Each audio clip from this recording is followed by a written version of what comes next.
एक औरत की ताकत। एक शहर में सुरेश नाम का आदमी रहता था। उसकी एक बेटी थी। उसका नाम मधु था। सुरेश की टेलर की दुकान थी। मधु भी उसका हाथ बटाती थी उसके साथ में, जैसे कि बटन टाकना, प्रेस करना आदि।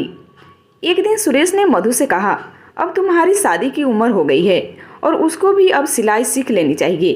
तो मधु बोलती है कि उसको शादी नहीं करनी है, उसको यहीं उसके पास ही रहना है। तो सुरेश ठीक है कहकर चुप हो जाता है। धीरे धीरे मधु सिलाई भी करना सीख जाती है। एक दिन वो दुकान पर सिलाई कर रही होती है तो वहाँ पर प्रदीप आता है। वो उसको देखकर उसको पसंद कर लेता है और सुरेश से उसका हाथ मांग लेता है। तो सुरेश भी अच्छा लड़का देखकर हाँ कर देता है। दोनों की शादी हो जाती है और मधु अपनी ससुराल आ जाती है। कुछ महीने बाद वो गर्भवती होती है। वह एक बेटी को जन्म देती है और बहुत खुश होती है। तभी प्रदीप वहाँ आकर उसको बोलता है कि मुझे एक लड़का चाहिए था और तूने एक लड़की पैदा कर दी। वो कहती है क्या हुआ, यह भी तो हमारी ही बेटी है। वो कुछ नहीं सुनता और वहाँ से चला जाता है। फिर वहाँ सुरेश आता है और मधु उसे सारी बात बताती है। तो वो उसको बोलता है कि मैं प्रदीप को जाकर समझाऊंगा, तू परेशान मत हो। फिर वह प्रदीप के पास जाता है और उससे बोलता है कि क्या हुआ, अगर लड़की है तो दोबारा मैं लड़का हो जाएगा। अभी तुम मधु और अपनी बेटी को घर ले आओ। प्रदीप उसकी बात मानकर मधु को घर ले आता है। उसकी बेटी रोती और अगर मधु किसी काम में लगी होती तब भी वह उसको देखता नहीं था। ऐसे ही करते हुए दिन बीतने लगे।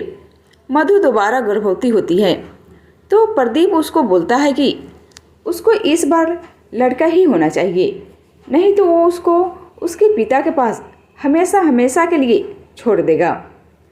जब दोबारा भी उसको पता चलता है कि लड़की हुई है तो वो वहाँ से बिना कुछ कहे चला जाता है। जब सुरेश को यह पता चलता है तो वो प्रदीप को समझाने उसके घर जाता है, पर प्रदीप उसकी कोई बात नहीं सुनता और उससे बोलता है अपनी लड़की और उसकी बेटियों को ले जाए, मेरा कोई संबंध नहीं इन लोगों से। यह सुनकर सुरेश वहाँ से यह बोलकर चला जाता है कि मेरी बेटी मुझ पर बोझ नहीं है, मैं उसे और उसकी बेटियों को पालूंगा।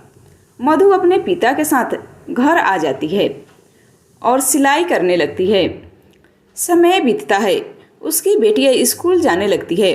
मधु और उसके पिताजी तोड़ मेहनत करते हैं, पर एक दिन सुरेश इस दुनिया को छोड़कर चला जाता है और मधु अकेली रह जाती है। फिर वो अपनी बेटियों को अच्छी ज़िंदगी देने के लिए पूरा दिन सिलाई का काम किया करती थी। उसकी बड़ी बेटी आभा स्पोर्ट्स में बहुत अच्छी होती है। उसके टीचर एक दिन मधु को बुलाकर कहते हैं कि आभा एक बहुत अच्छी धावक है, हमें आपकी स्थिति का पता है, फिर भी आप उसका साथ देगी तो वो बहुत आगे जाएगी। मधु यह सुनकर बहुत खुश होती है और अब पहले से ज़्यादा काम करने लगती है, जिससे वो आभा को अच्छे से रेस के लिए तैयार कर सके। वह दूध, फल, मेवे, पौष्टिक खाना सब आभा को टाइम से देने लगी। उसका नतीजा यह हुआ कि मधु और आभा की मेहनत रंग लाई। आभा ने स्टेट लेवल चैंपियनशिप में प्रथम स्थान प्राप्त किया। उसकी फ़ोटो अखबार में छपी तो प्रदीप आभा और मधु की फ़ोटो को अखबार में देखकर यह सोचता है कि अगर मैंने मधु को निकाला न होता तो आज मेरी भी फ़ोटो इन लोगों के साथ होती। पर अब माफ़ी मांग कर भी कुछ नहीं हो सकता था। आशा करती हूँ कि आपको ये कहानी पसंद आई होगी। पसंद आई होगी तो लाइक, शेयर एंड सब्सक्राइब जरूर करें और आपको इस पे क्या राय है हमें कमेंट में ज़रूर बताएं।